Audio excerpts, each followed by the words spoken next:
भगवान के भक्तों के लक्षण भी ऐसे, वो भी निर्वैर होते हैं। श्री जयदेव महाप्रभु के प्रसंग में आता है कि एक बार अपने किसी शिष्य के यहां से प्रसादी पा करके, दक्षिणा लेकर के, और जा रहे थे बैलगाड़ी में बैठ करके, रात्रि हो चुकी थी, तो कुछ लुटेरे रास्ते में मिल गए और उन्होंने बैलगाड़ी को रोक लिया। लुटेरे बनकर के नहीं रोका, इस प्रकार बैलगाड़ी को रोका कि हम भी आगे जाना चाहते हैं, हमको छोड़ दो। लेकिन जयदेव महाप्रभु उनके आव भाव देख करके समझ गए कि ये लोग जो है लुटेरे हैं। उन्होंने कहा, महाराज हमको थोड़ा आगे छोड़ दोगे? जयदेव महाप्रभु बोले, कहां जाना है? बोले, जहां तुम जाओगे वहीं जाएंगे। जयदेव महाप्रभु समझ गए, बोले गड़बड़ है। उन्होंने कहा, ये मुझे छोड़ दें उससे बढ़िया ये कि दक्षिणा जो मेरे पास है इन्हीं को दे देता हूं। बोले, देखो आप लोग अपनी व्यवस्था कर लेना, ये लोग कुछ धन दे देता हूं, रख लो। उनको जैसी धन मिला, उन्होंने कहा अब इससे क्या कहें, इनको जाने दो। जैसे ही वो जाने लगे तो एक बोला, बोले कहीं ये आगे जाकर के राजा से शिकायत कर दी और राजा के सैनिकों ने हमको पकड़ लिया तो? इसने हमारा मुंह देख लिया है। बोले क्या करें? बोले बगल में ही कुआं है, इस व्यक्ति को उतारो, हाथ पैर काट के इसको कुएं में डाल देते हैं, ये पता ही नहीं पाएगा राजा को। और वे चारों दौड़ करके गए और जाकर के जयदेव महाप्रभु को उतार करके उनके हाथ पैर काट दिए और उनके बचे हुए देह को कुएं में फेंक दिए। लेकिन वो तो वहां बैठे बैठे भी श्री जगन्नाथ प्रभु का स्मरण कर रहे हैं, अपने नाथ का अपनी नाथ को याद कर रहे हैं। वे तो वहां से चले गए, लेकिन तभी उस नगर का राजा किसी कार्य से लौट रहा था वापस अपनी सेना के साथ। कुएं में से आ रही मधुर स्वर को सुनकर के राजा बोले, कोई शायद यहां पर पीड़ा में है। झांक करके देखा तो सैनिक उतरे नीचे, वहां से ऊपर लेकर के आए जयदेव महाप्रभु को। वो राजा गीत गोविंद का पाठ करता था, लेकिन वो ये नहीं जानता था कि ये जो व्यक्ति हैं ये जयदेव महाप्रभु। गीत गोविंद पढ़ता था। उन्होंने कहा, अरे ब्राह्मण देवता, ये किसने किया आपके साथ? बोले अब पता नहीं, कोई मनचले व्यक्ति थे, कर दिया, छोड़ो राजन। बोले नहीं, आप एक काम कीजिए, चलिए हमारे राज्य में ही आज से आप रहेंगे, आपकी सेवा होगी वहां। और जयदेव महाप्रभु राजा के यहाँ रह करके राजा को सत पथ दिखाते थे, तुमको क्या करना चाहिए, कैसे करना चाहिए। राजा बड़ा प्रसन्न, बोले मुझे गुरुजी मिल गए। एक दिन जयदेव महाप्रभु ने आज्ञा की, बोले कि राजन हम चाहते हैं कि तुम नित्य सुबह के कुछ घंटे निकाल करके ब्राह्मणों को दान दिया करो, मुंह मांगा दान। उससे तुम्हारे राज्य की समृद्धि होगी, तुम्हारा दान धन पवित्र होगा, सब मंगल होगा। राजा ने कहा, जो आज्ञा। नित्य ब्राह्मणों को अपने राज्य में बुलाते और जो ब्राह्मण बोलते राजा वो देता। एक दिन उन चार डाकुओं को पता चला कि राजा के यहां पर मुंह मांगे वस्तु मिलती है। करना केवल इतना है, चोटी रखनी है, तिलक लगाना है, धोती पहननी है और चल देंगे, ब्राह्मण बन के मांग लेंगे राजा से। कम से कम एक आध साल चोरी से बच जाएंगे, इतना मांग के आएंगे। अब वो चारों जैसे ही राजा के भवन में प्रवेश करते हैं तो सामने सिंहासन पर राजा और बगल के सिंहासन पर जयदेव महाप्रभु। महाप्रभु के हाथ पैर थे नहीं, ऐसे ही बैठे थे। जैसे ही उन चारों ने जयदेव महाप्रभु को देखा, बोले ये तो वही है जिसके हाथ पैर काट दिए थे हमने। बोले हाँ है तो वही। बोले तुरंत भगलो यहां से। वो चारों जैसे ही मुड़ करके जाने लगे तो जयदेव महाप्रभु ने उनको देख लिया। बोले अरे रुको रुको रुको, अरे राजन देखो, आज तो तुम्हारे दरबार में हमारे गुरु भाई आए, अरे लाओ भाई इनका स्वागत करो प्रेम से लेकर के। तो सैनिक गए उनका स्वागत करें। बोले चलिए चलिए महाराज, गुरुजी बुला रहे हैं। अब तो वो घबरा में बोले कि ये आज हमको सूली पे चढ़वा देगा, ये सब बता देगा राजा को कि हाथ पर हमने काटे। राजा को आज्ञा की, बोले चरण धो, प्रणाम करो, ये मेरे गुरु भाई है, निर्वैरम गुरु भाई है, इनको प्रणाम करो, इनको भोजन कराओ, सब कुछ बढ़िया सब कुछ करा करके। बोले राजन इनको इतना धन देना, इतना धन देना कि जीवन में कभी कहीं कुछ मांगने ना जाए। राजा ने कहा, गुरुजी आपने पहली बार ऐसी आज्ञा की है, आप जितना कहोगे मैं दुगना करके दूंगा।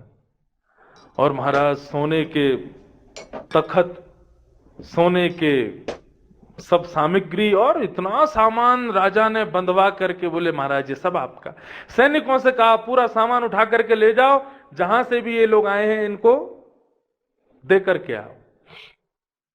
जयदेव महाप्रभु बोले, ठीक है भाई लोग, हमारे गुरु भाई सब लोग आते रहना समय मिले तो। विचारों वहां से जाने लगे, मनी मन विचार करने लगे, बोले इसने क्या किया, ये तो बिल्कुल उल्टा ही हो गया सब कुछ। सैनिक लोग एक जगह बैठ करके कहीं प्रसाद पा रहे थे, तो उन महात्माओं से, उन डाकुओं से पूछा, बोले महाराज एक बात बताओ, आप हमारे गुरुजी के क्या लगते हो, और हम जानना चाहते हैं हमारे गुरुजी के हाथ पैर कैसे कट गए। तो उन डाकुओं ने झूठ बोला, बोले अब हम तुम्हें क्या बताएं, तुम्हारे पूजनीय हैं वो, इसलिए हम कुछ कह नहीं रहे, लेकिन ये ना, ये जब गुरुकुल में पढ़ते थे तो इन्होंने हमारे गुरुजी के यहां चोरी करी थी और ये पकड़े गए। तब गुरुजी ने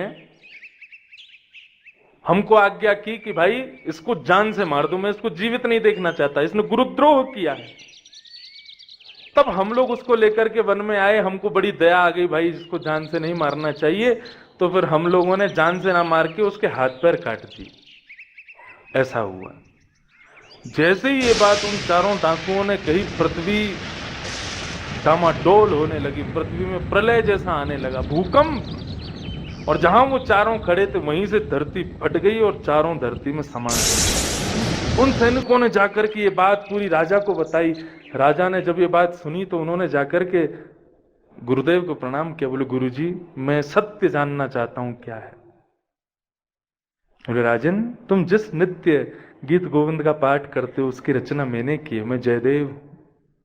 राजा के नेत्र सजल हो गए, भगवान आप मेरे गुरु हैं, समय से मैं बचपन से आपको पढ़ रहा हूं, आपने कभी बताया नहीं कि आप जयदेव हो, और आपने जो ये किया उन लोगों को, डाकुओं को ब्राह्मण बता करके उनको इतना धन दिलवाया, ये क्यों? बोले मैं तो चाह रहा था कि उनकी बुद्धि सुधर जाए, वैसा ना करें। लेकिन राजन सदैव याद रखना, जब तुम्हारे साथ किए हुए किसी व्यक्ति को तुम क्षमा कर देते हो ना, और तब भी वो व्यक्ति नहीं सुधरता, तो प्रकृति तुम्हारा बदला लेती है। मैंने क्षमा किया और मैंने और उपकार किया कि वो सुधरे, लेकिन फिर भी नहीं सुधरे ना, तो प्रकृति ने मेरा बदला लिया। और इतना कहते ही जयदेव महाप्रभु की दोनों भुजाएं और दोनों चरण प्रकट हो गए। वे साधारण थोड़ी हैं, हरि अवतार हैं, ठाकुर जी के परम प्रिय हैं जयदेव महाप्रभु। यूं ही नहीं, जगन्नाथ भगवान, श्री बद्रीनाथ भगवान, उनके कृत उस गीत गोविंद को सुन के सोते हैं। साधारण नहीं है जयदेव। तो निर्वैरम, सतयुग के लोगों का दूसरा लक्षण क्या है? निर्वैरम, किसी से बैर नहीं करते। मैं अपनी कथा में सदा कहा करता हूं, कोई तुम्हारे साथ कुछ गलत करे, कुछ बुरा करे, तो तुम दंड देकर के बहुत हल्के में पार करवा देते हो उसको। तुम क्षमा करो, बदलने का मौका दो, फिर भी नहीं बदलेगा ना, तो प्रकृति दुगना लेगी उससे बदला। हम कहते हैं ना भगवान सब देख रहे हैं, ये बात कहने की नहीं, ये वास्तविकता है। प्रकृति सब याद रखती है कि किसने किसके साथ क्या किया है और उसको कब क्या कैसे देना है। न्याय करती है पृथ्वी। तुम क्षमा करो, तुम क्यों अपने आप को बदलो? निर्वैरम।